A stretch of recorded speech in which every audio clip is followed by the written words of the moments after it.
Hi, this is Keith Furrow, and today we're talking about our investment series. And basically what we're talking about is when it comes to income producing properties, there's a 1% rule. Now, nothing is ever etched in stone when it comes to investment properties, and you really have to look at from your personal goals, talk to your CPA, talk to your tax attorney, determine, it's a different investment strategy if you're 10 years from retirement than if you're 30 years from retirement.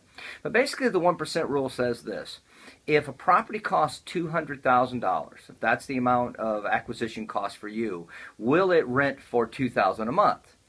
If the 1% rule works for a property, it gives you kind of an initial, this is something that I should consider further. And then there's a lot of other analysis that you must go through, but at least you know right up front that this one works logically, and that's based on, your acquisition cost and then versus the rent. If a property costs $200,000 and it only rents for $1,500, that's a 0.75%. So that one tends to not be as good as the other one. Now, what we have to do is you have to consider the different markets. If you own low-end property tends to have a higher percentage. It might be 1.2, 1.3. But with lower-end properties come with more maintenance, potentially not as steady of tenants. So you have to kind of consider those factors in when you're doing this.